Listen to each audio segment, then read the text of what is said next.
তো বাগিনারা দীর্ঘদিন পরে আমার বাইকটা ঠিক করলাম, আর বাইক ঠিক করার পর এই হেলমেটটা কিনলাম। কিন্তু কিভাবে এতগুলো টিয়া কীভাবে পেলাম? এই বাইক 1 বছর পরে ঠিক করবে ললি পারে, তাও 7 থেকে 8,000 টাকা খরচ হবে।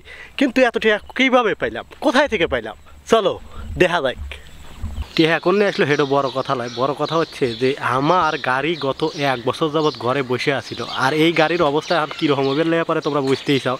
তো গাড়ি আমি কোনো মতে স্টার্ট দেওয়ার চেষ্টা করলাম, কিন্তু স্টার্ট নিল না। তাই গাড়ি ঠেলতে ঠেলতে নিয়ে গেলাম বাটারায়। আর বাটারা যায় এই গাড়িরও ব্যাটারি চেঞ্জ করলাম, কারণ 1 বছর গাড়ি বসে আসছিল, ব্যাটারি নষ্ট হওয়াটা স্বাভাবিক। তারপরে প্লাগ চেঞ্জ করলাম, তারপরে মোবাইল ডাউন দিয়া নতুন মোবাইল ঢুকেলাম, তারপরে তেল ডাউন দিয়ে আবার নতুন তেল ঢুকেলাম। মানে আগের যে তেল আসলো সেগুলো তো নষ্ট, এখন ওই তেলগুলো বাদ দিয়ে এখন নতুন 1 লিটার তেল তুললাম। তারপরে গাড়িটা স্টার্ট দেওয়া শুরু করলাম, এরপর মুছে টুছে 100 পরিষ্কার করে তারপরে মনে করো যে গাড়িটা স্টার্ট নিল। স্বপ্নে দেখি প্রাণ বন্ধু রানা গো না, মনের মানুষ মনের মানুষ।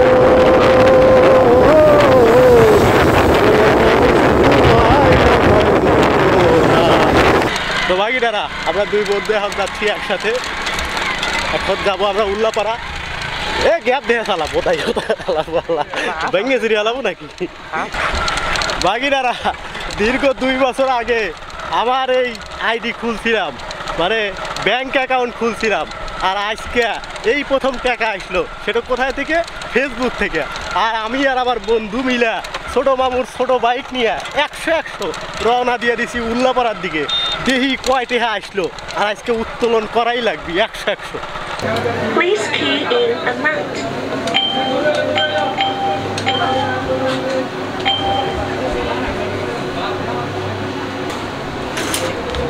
Please take your cash. টাকা 100 টাকা পেয়ে গেলাম। তো এটিএম বুথ থেকে টাকা তুলে একেবারে সোজা চলে এসেছি মোহনপুর আমার বাগিনার বাইক সারার দোকানে। কারণ আমি ঢাকা থেকে প্রায় 300 কিলো চালায় আইছি প্রথম গাড়ি 1 বছর পর সারার পর। তো একটু হালকা নাটগুলো টাইট দিয়ে তারপরে আবার বাড়ি চলে যাবো 100। আর আমার এলাকার রাস্তা যা দেখলি পারে অটোমেটিক যে কোনো গাড়ির নাট খুলে যাবে ওইটা ভিতরেই। যাই হোক, অবশেষে আমি ফেসবুক থেকে কিছু টাকা ইনকাম করলাম, আর সেটা হচ্ছে $102।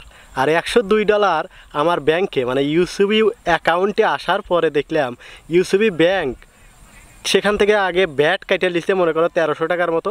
তারপরে ইউসিবি ব্যাংক একবার 500 টাকা 70 টাকা এভাবে কাটলো। তারপরে দ্বিতীয়বার আবার 500 টাকা 70 টাকা আবার কাটলো। এখন আমি খালি বলতে চাই যে ইউসিবি ব্যাংক বারবার কেন টাকা কাটলো? মানে একবার 500 টাকা 70 টাকা কাটলো, এরপরে ওই দিন বিকালে আবার 500 টাকা 70 টাকা কাটলো। এই কাটাটা কেন কাটলো এটা আমি জানি না। এখন 2 বছর দ্বারা এই আমার ইউসিবি অ্যাকাউন্টে টাকা তুলি নেই, এই কারণে ওই বেলায় পারে। কিন্তু কেন কাটলো এই জিনিসটা আমার ধারণার বাইরে। আমি আসলে এই বিষয় নিয়ে আর কি বলবো, আমার ইউসিবি ব্যাংকের তারা ভালো জানে, তারা যেন এটা খোলাসা করে। যদি কোনো দিন তাদের সামনে এই ভিডিও যায় তারা যেন খোলাসা করে।